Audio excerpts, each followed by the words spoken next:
It's showtime!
What's up, mga people?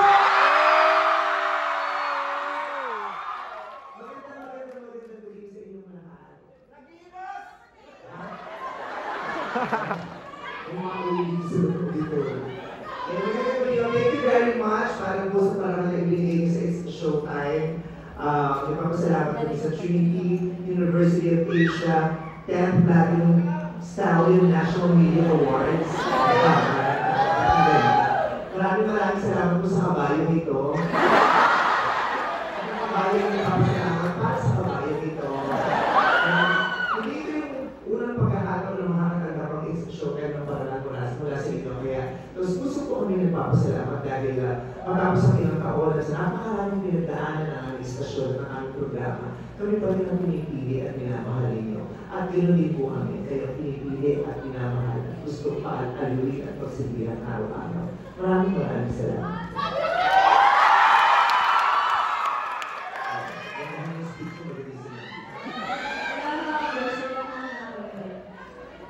Maraming salamat po, Madam Ipon, at syempre sa mga viewers ko namin everyday, kapag nasa live, doon sa studio, or nasa bahay. Maraming salamat po dahil kung hindi po dahil sa inyo, wala po kami dito. Thank you so much.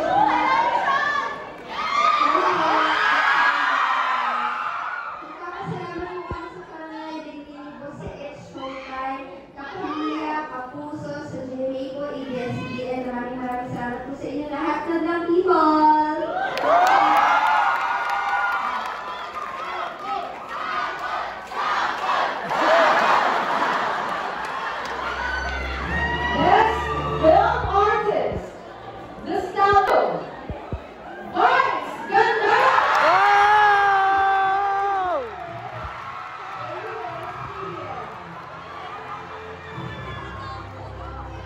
God!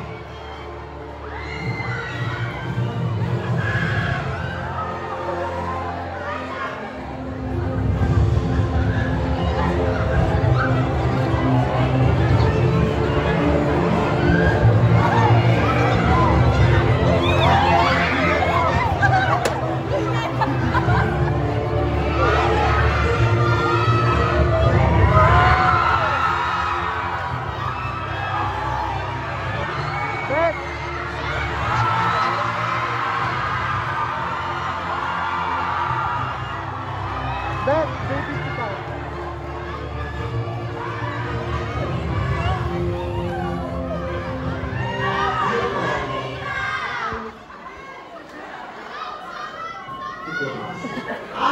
Best film artist and the breadwinner is Osana!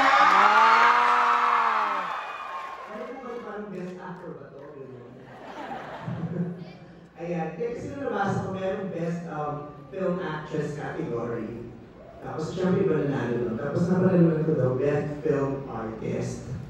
Sabi ko parang, I appreciate na parang they are being sensitive, not to misgender their award.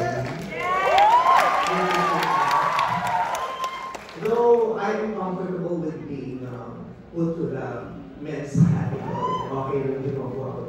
And ina-appreciate ko din yung ginagawa yung work like artist, kahit actor, okay lang ako. Ang mahalaga, sa akin yung binigay ko. Ang pagbayo ay para sa ako ang pagbayo. Thank you very much. But seriously, really, I am very, very happy to be given this award, to be acknowledged and to be recognized for my performance sa pelikula namin, and the breadwinner is masaya po ako na marami sa inyo ang nakapanood ng pelikula ko. Panood niyo ba? Marami sa inyo nakapanood at marami sa inyo ang naniwala dun sa ibinigay kong talento at ibinigay kong pagkailangan sa karakter ni Bambi Salvador sa pelikula and the breadwinner is nagpapasalamat po ako at kinilala nyo ang mga karakter sa pelikula yun. At ang pinakamalaking bonus na namin talaga ay this movie was able to start a conversation about the real plight of the breadwinners, most particularly the OFW breadwinners. Dahil sa pelikula yun na namin yung segment sa Showtime naman, and the breadwinner is araw-araw ay tinatalakay natin doon ang mga totoong pangyayari at totoong kondisyon sa buhay ng mga totoong bayani, ang mga OFW, ang mga breadwinners, lalo ang mga OFW. At sa pamamagitan ko ng pelikulang ito ay naunawaan natin at mabigyan natin ng parangal at pagpupugay yung paghihirap at pagmamahal at sakripisyo ng lahat ng mga breadwinners natin.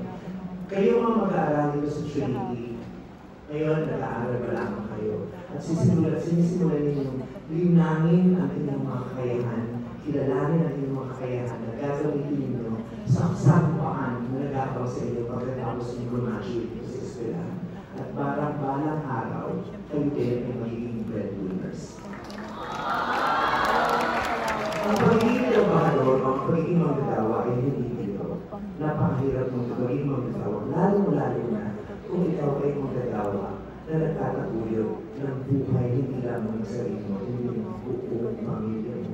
At alam mo lahat kayo nakakaunawa siya din. Marami sa inyo, o baka kayo sa posisyon nyo na bilang mga mag-aaral, ay sinususkero mo, tinustustusan kayo ng mga mahal ng breadwinners sa pamilya.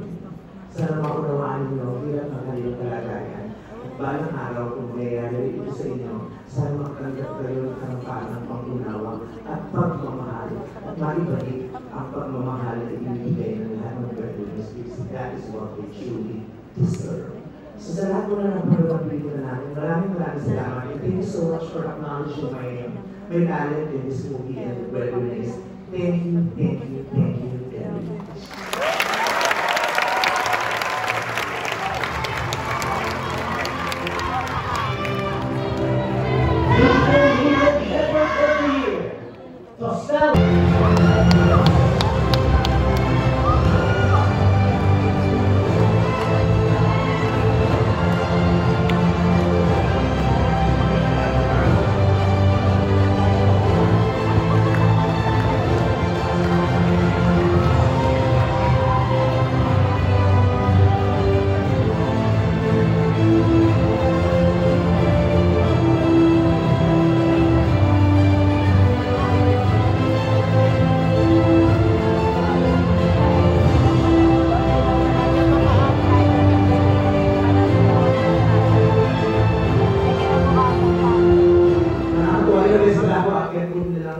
Sobrang dati na ko tunay.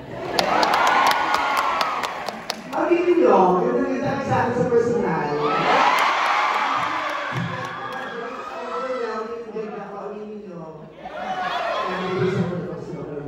Nagugutom na ba kayo?